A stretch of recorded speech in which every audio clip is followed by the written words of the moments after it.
I think people are starting to pile in here, and I am so excited for today's conversation on the Bottle Podcast with Heidi Harris. Heidi and I were just talking about some of the multiple endeavors that she works on. And so we were kind of in the middle of talking about all these different entrepreneurial things that you work on. And there's a funny story layered in here about how we know each other and how this podcast came to be. But Heidi, I'd love to hear your background. We're here to talk about food photography, but I think you do a lot of things. You just called yourself, right before we started this, somewhat of a crazy entrepreneur. Would love to hear about your background, how you got into food photography. And then, yeah, I'm really excited to talk about some of the work you've done in the meal prep and meal kit space and how you see photography drive success for brands online. Yeah. Okay. Thanks. And thanks for having me be a part of this podcast. It's really fun. I've been a photographer for a very long time. Even I started with film way back when, and it's always something that's been a creative outlet for me. I spent my first industry that I was in was weddings, which is a common place for a lot of photographers, I feel. And it can be a good kind of boot camp catch all for a lot of different skills. So that's people were working with limited time. The kind of scale of the events that we were doing at that time were very big, kind of luxury events. And part of that event structure is capturing like the location, the settings, but also, and I'm sure you guys have seen this, like the tent interior down to the table settings and place settings.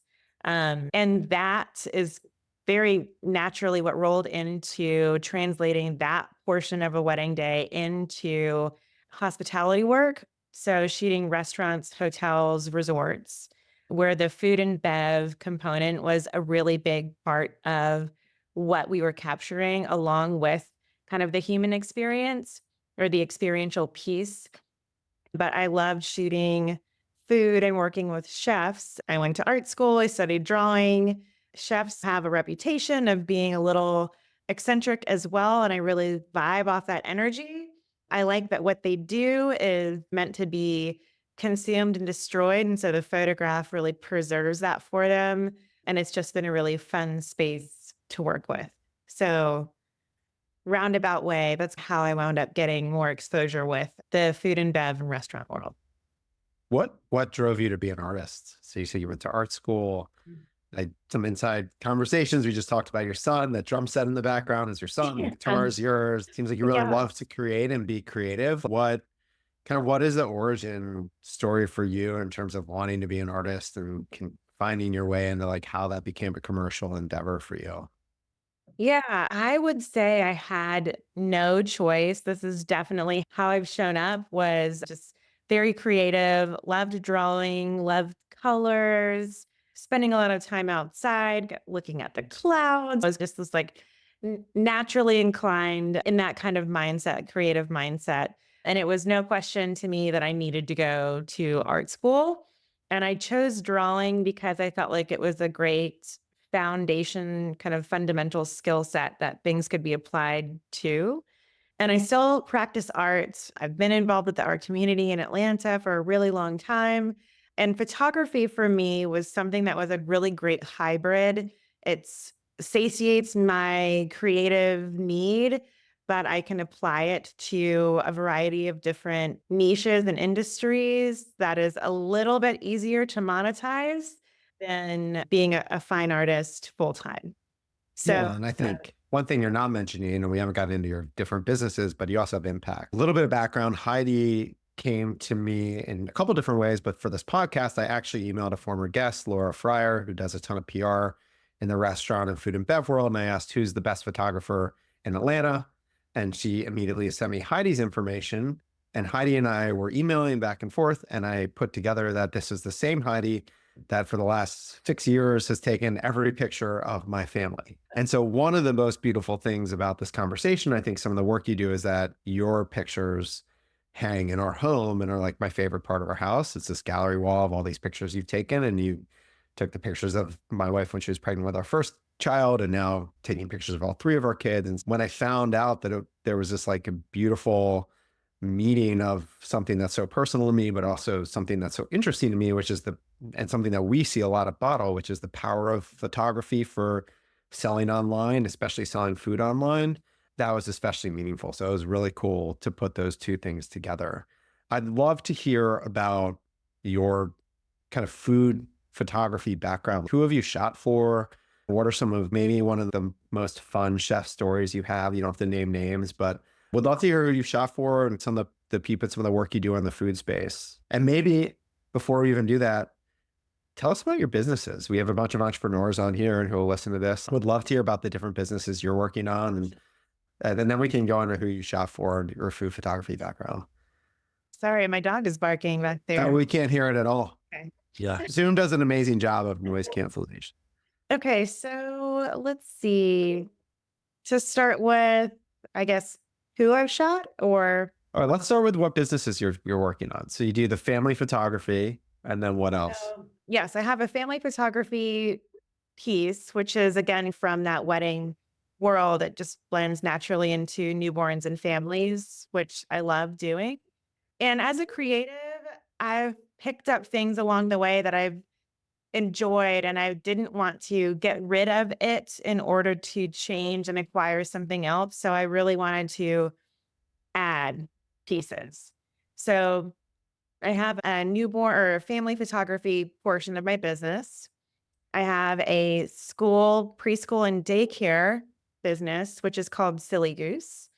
And with that's been going for about 7 years. I have 16 team members. So that's its whole own other thing.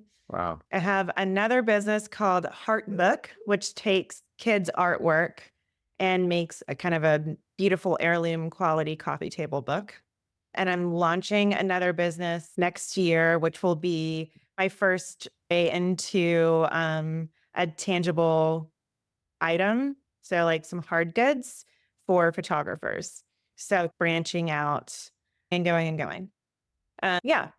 Yeah. Talk to us about the food. Who have you shot for? What are some of those experiences been like? Yeah, I feel like the easier way to structure it in my experience has really been for shooting for many, if not all of the PR agencies in Atlanta and the umbrella restaurant brands. Instead of just bold American catering, I will shoot for the entirety of the fifth group or the Castellucci hospitality group. So lots of different groups who tend to have big networks underneath them. And that does segue nicely into a lot of, I think, what we can talk about in terms of how to adapt a skill set like photography, but make it feel different per brand. So let's say if the fifth group has two Mexican concepts, one is fine dining, one is fast casual, the same photographer is coming in to make them feel cohesive but distinct. So there's some like nuance with playing with how do we make it feel on brand for the fifth group, but also distinctive within those brands. So there's that. I've shot, Richard Blaze was one of the first people that I worked a lot with. And when he was still in Atlanta, now he's more of a celebrity style chef, I would say, in LA. You see him on the Food Network a lot. Photographed Tom Colicchio. And I feel like almost every restaurant in Atlanta. Another kind of offshoot of this, and this came from Steven Satterfield at Miller Union. There's a restaurant clothing brand called Tillet, and and I shoot all of their photos as well. So all of their like lookbooks, their new products, and we work with all the new kind of upcoming chefs that's in New York City. They're based in the Lower East Side. So I'm up there about every 2 months or so and have been for about 10 years, which has just been a really fun way to keep a pulse on what is happening currently in that food scene and to see what parts of that do end up affecting the South or not affecting the South. So that's been fun too. And sometimes we shoot them in action cooking, but a lot of times it's just meeting chefs and talking about their work. Wow. So cool. So much diversity. Yeah. And I think this dovetails nicely. And Hannah, one of the business owners on this chat has a question, but we'll get to that next. But I think that dovetails nicely into maybe you can tell us about one of my favorite meal kit companies, who I am a customer of, based in Atlanta, Garnish and Gather, who you've been, it seems like, working with for almost a decade. Maybe because that's so close to what our vendors do, maybe you can share a little bit about that experience. Just what have you witnessed? What we'll be able to do a quick screen share in a little bit to just show what those photos look like. They're obviously, they're really beautiful and really well done, but would love to hear, what you've experienced, because you have a firsthand account of like meal kit, meal delivery, meal prep trends, and you've seen what they've done as they've grown. Yeah. And it has been an evolving thing for many years since Garnish and Gather got off the ground.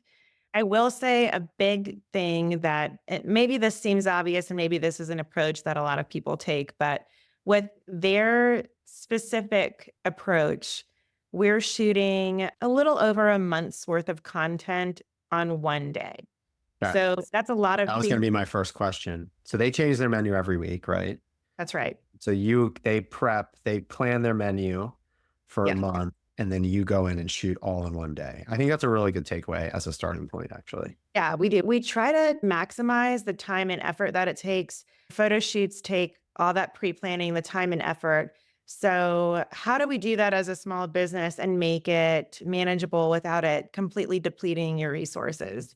And for us, that really wound up being these one longer format shoot where we have planned everything in advance.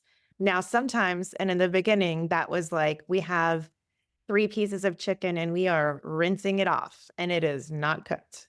Now it's rolled into more of an authentic cooking experience. So maybe there's some tasting elements happening with their team while we're shooting it. Some adjustments and some fine tuning can be made on their end. But we prep, cook, and then I will have some styling elements, which is pertaining to their brand. They like to go with kind of soft neutrals that really help the food stand out. Then I will plate and style each scene. So that could be different if it's like a family style, or if it's something that's more fun and playful.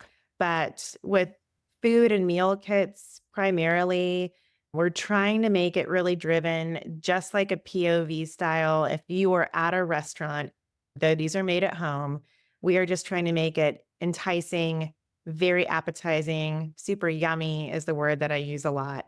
And sometimes that means showing less. Sometimes it means adding other elements in, but just really making sure like the image that we're capturing is the best representation of that dish. And what do you mean by showing less and food styling elements, just for, for people who might not be as familiar with what food photography and food styling is? Yeah, 2 examples. One would be if you have something that's more of like a casserole type. And so the realistic lifestyle shot would be what we know of a casserole dish. Sometimes aesthetically, that may not be the most beautiful. So maybe we have a little hint of the dish in the background, but we have it plated with some nice garnish, a napkin and a fork, something that makes it look more like you're about to dive in versus the literal thing that you're getting. So we are asking the clients to fill in the blanks Mhm. with reading the description and knowing that it comes a certain way, but we don't need to show it that certain way. Right. The other way would be tacos. We all know tacos as a handheld thing, but aesthetically, it doesn't always look beautiful that way. So we usually show them flat, really messy, super textural. It still says taco. It's just a much more enticing and kind of dynamic image.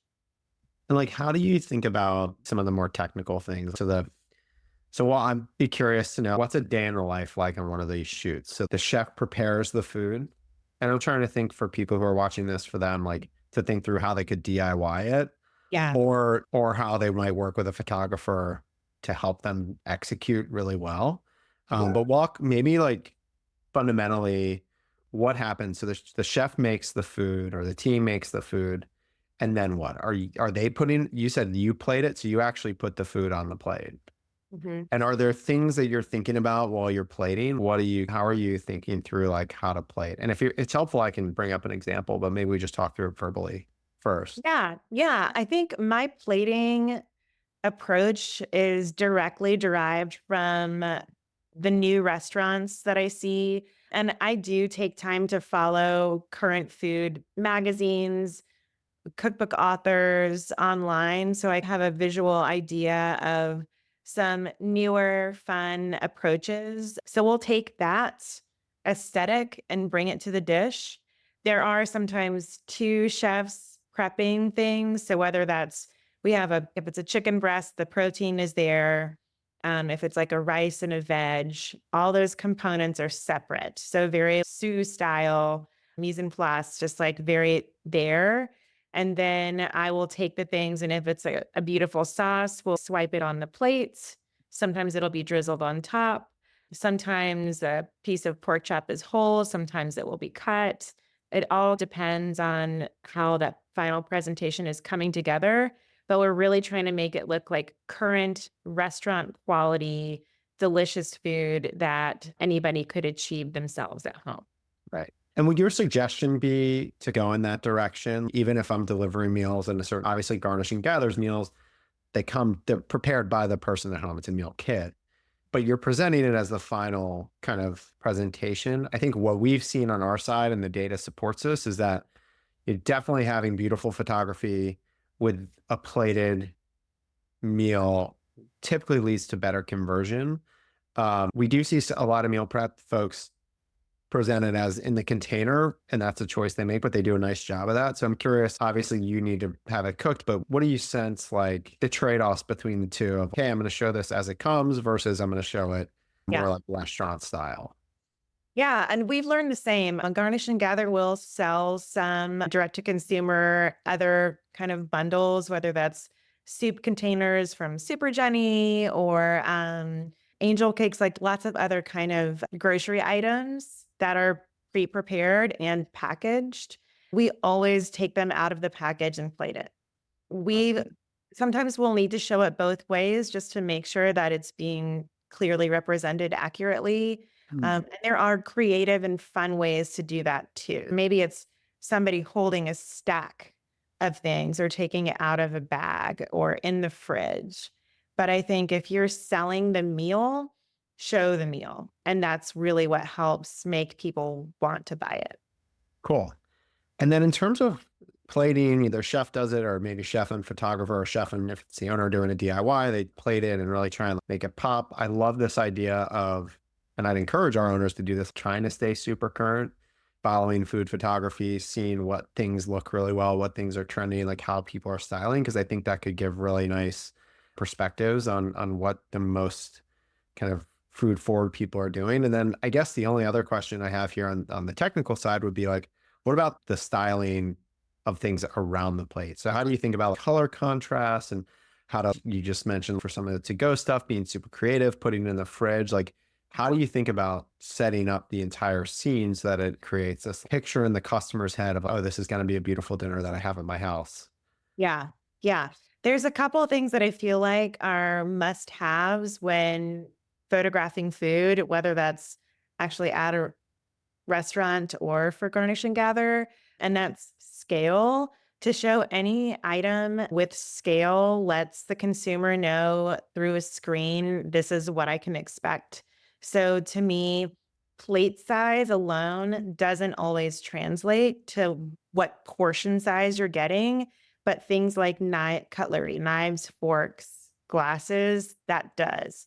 We know about how big a fork is. So to have a fork next to your protein or next to the whole entire dish, we immediately understand, okay, I'm getting about this much. That's very beneficial. Otherwise, we are losing some things in translation.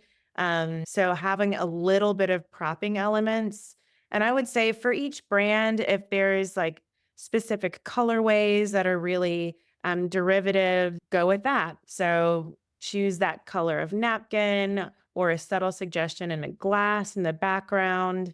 But generally speaking, and you see this in the restaurant world, food tends to be plated on white or neutrals because it helps the food really shine and stand out.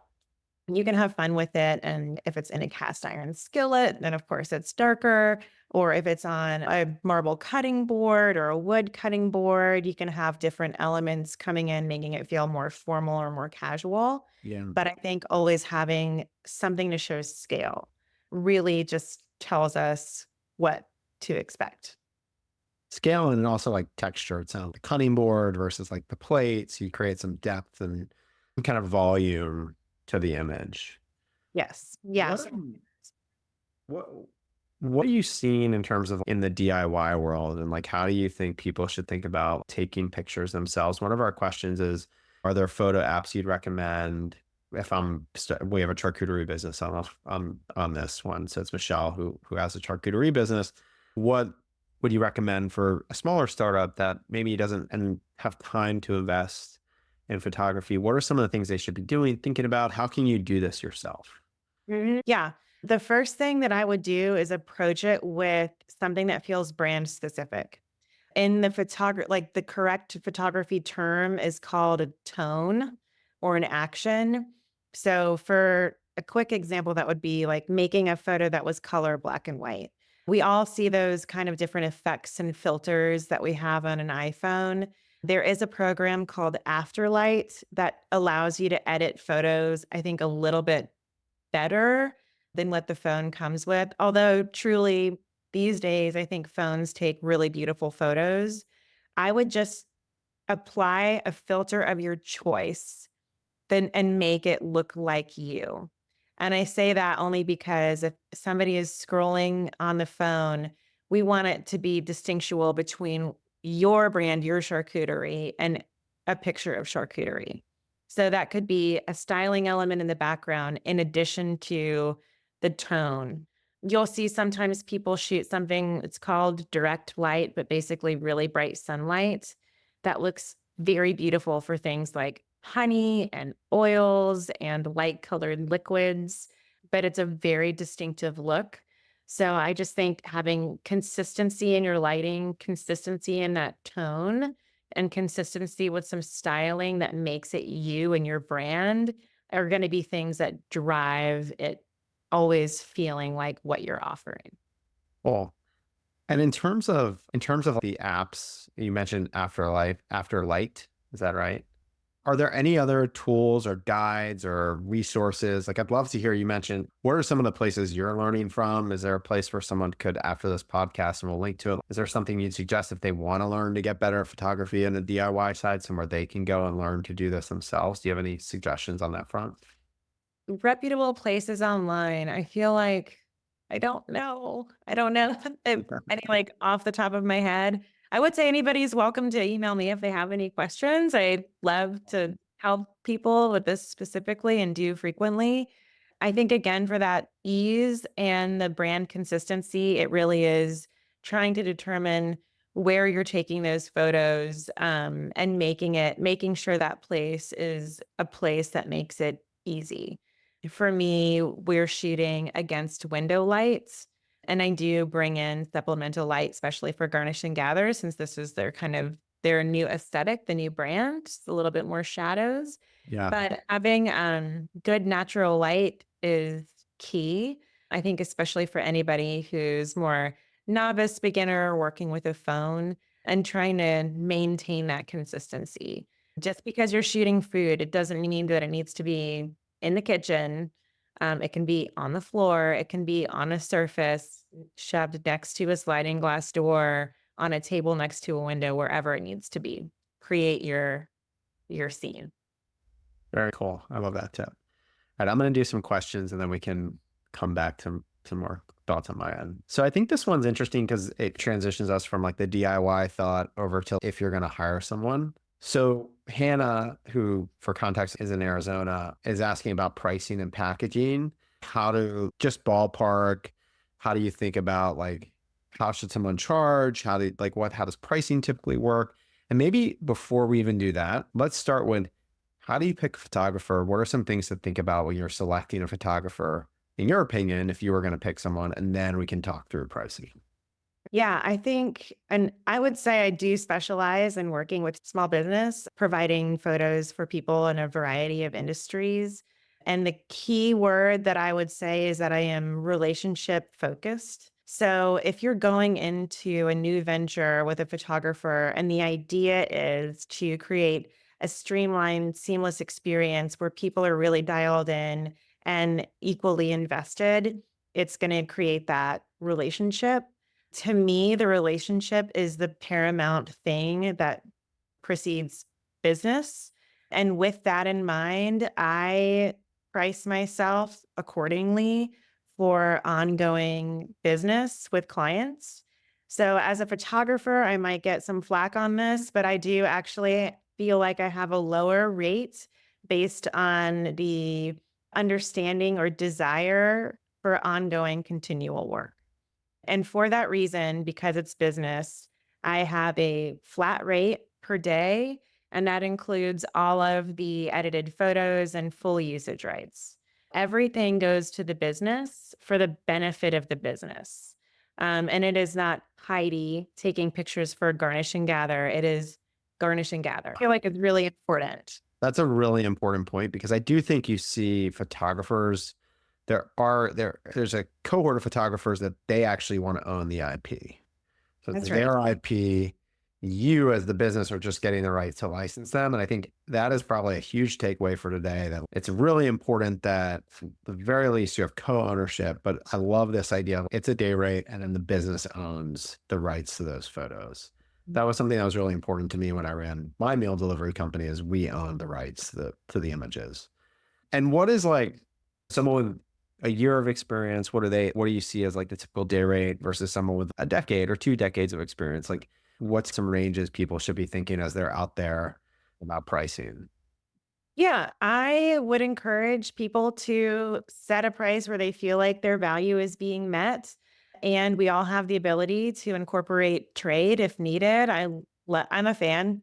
I love incorporating trade whenever I can. And it does reinforce that I'm also a client of Garnish and Gather. And not only do I photograph it, but I prepare it at home. And I think that does nothing but bolster our relationship, the images, the investment in the brand. So if bartering is something that you're okay with, add that in or have that as part of your conversation. Sure. I think if you're a new photographer and this is something that's you're sussing out, I am a fan of open communication. Have a day rate or a half day rate for whatever rate you feel is great. Maybe it's $500 or $1,000. See what the process is like all the way through from shooting the images to delivering the images, and have an honest conversation with the business owner about the value in that.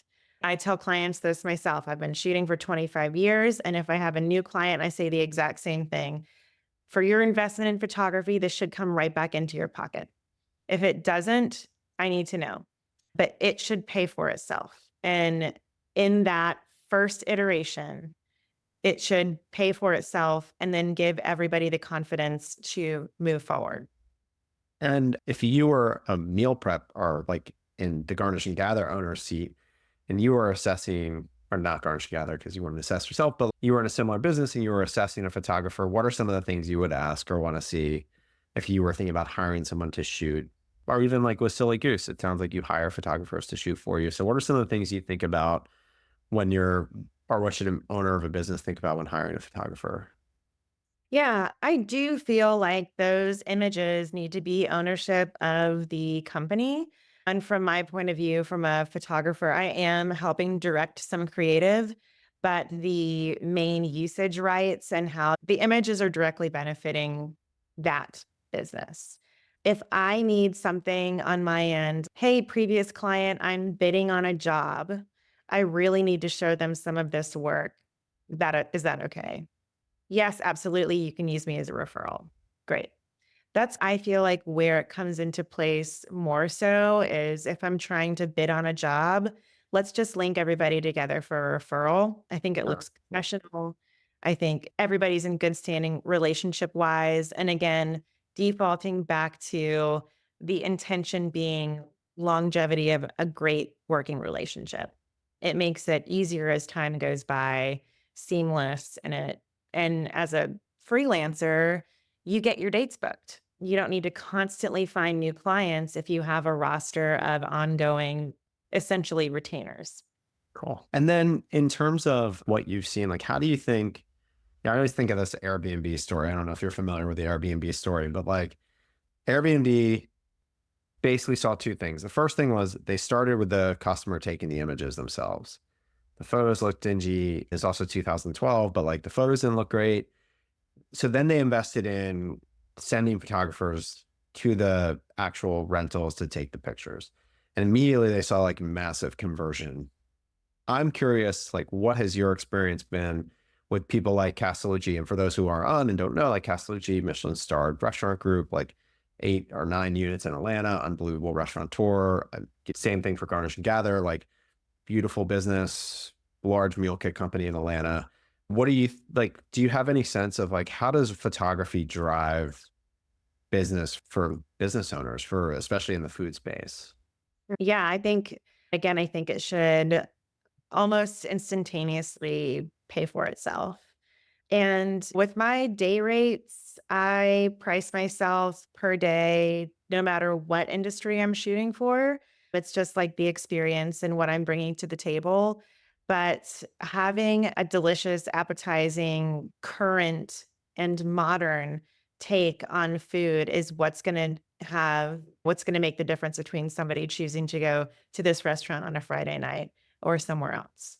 So it's part restaurant, right? It's part menu offerings and the experience, but highlighting that experience and showcasing it in a really enticing way. It's a direct comparison to being successful. And then Hannah has a question here about your content days. She wanted to know, are you shooting all the items or just a few items? Do you basically shoot the entire month's worth of items? I think Garnish Gather does about 8 or so items a week. Like, how do those days work? And I'd love to know how long they are and what that looks like. Yeah, they are long days. We're usually there about 10 o'clock in the morning till about 4 or 5.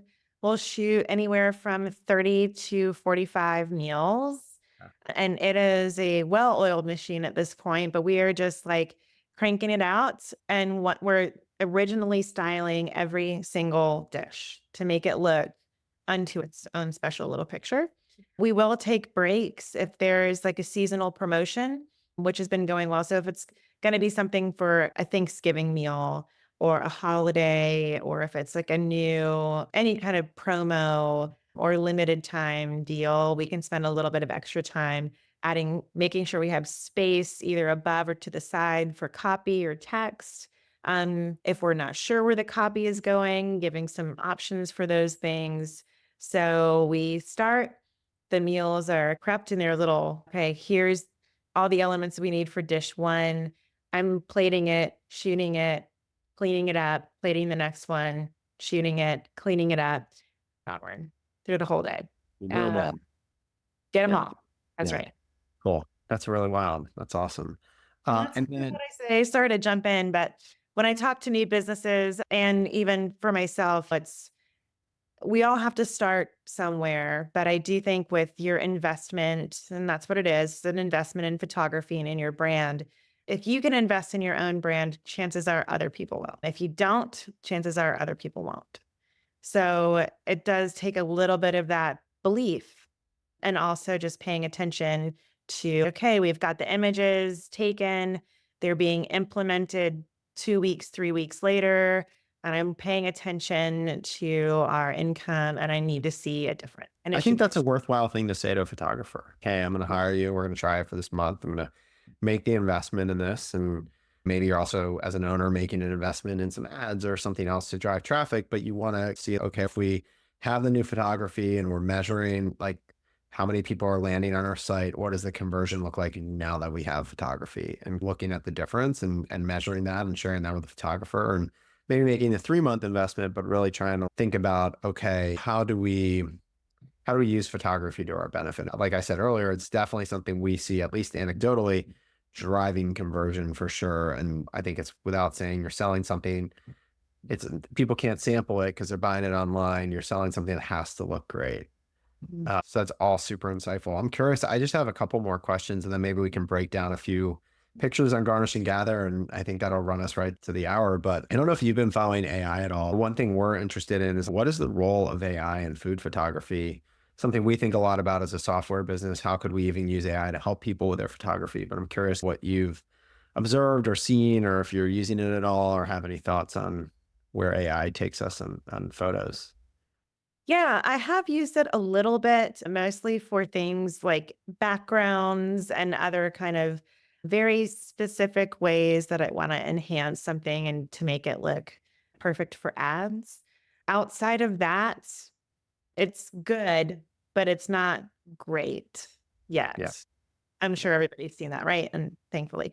So, I mean, there's a difference. I think if you have to have it to lean in on, let's say, oh, I can't secure any more of this one kind of protein or this one kind of pepper, mushroom, and we have all these images and now I can't use them. If you need to go in and use AI to do something in a specific scenario, understood. But as a way to get around actually taking the best imagery you can of your items, probably not yet. So how would I use AI to enhance an image? Let's say I did want to add a pepper.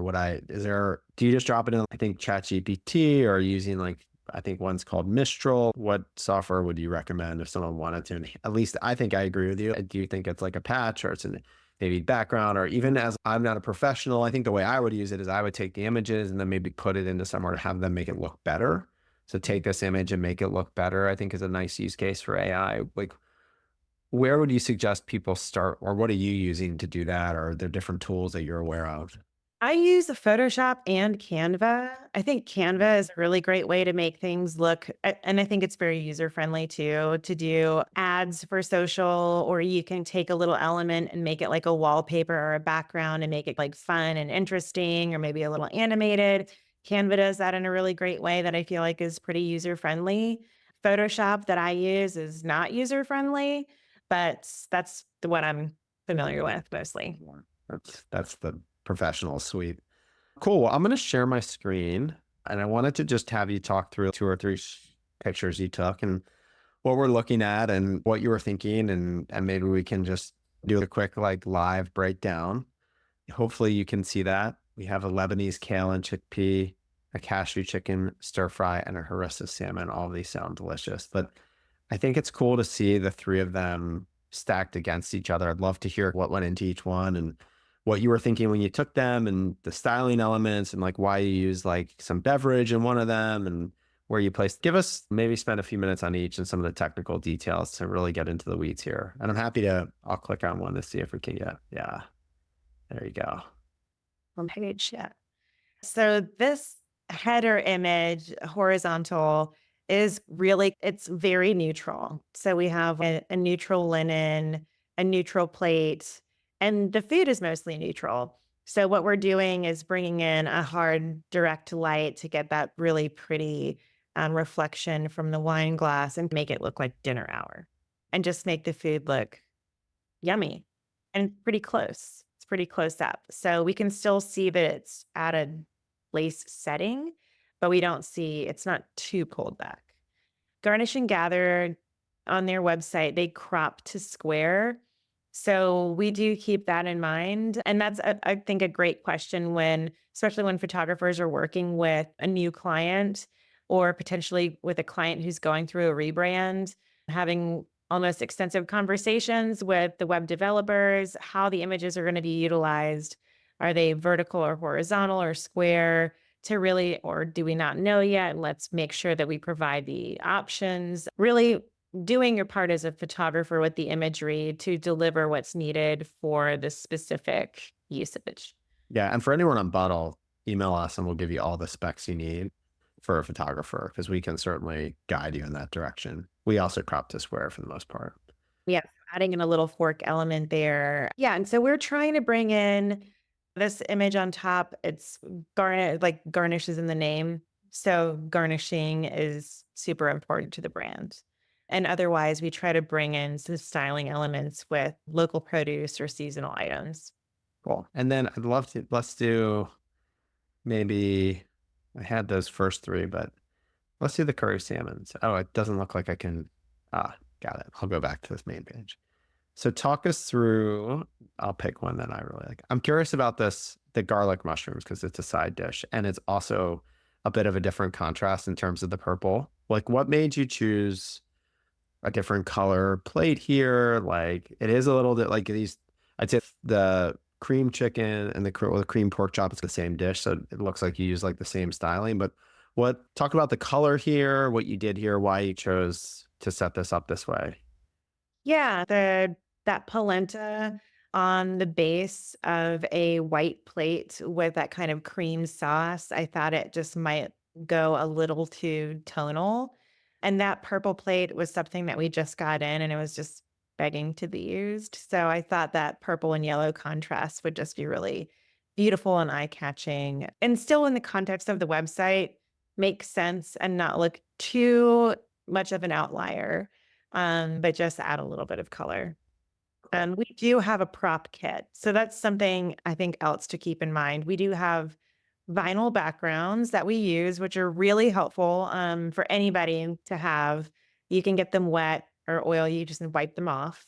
They're readily available at several different places. And then we have the little box of our prep kit, which include flatware, some bowls and plates, some glassware, and some napkins. Very cool. And this is all East Fork pottery, it looks like for the most part, or is it a mix of? One was something that a local potter made.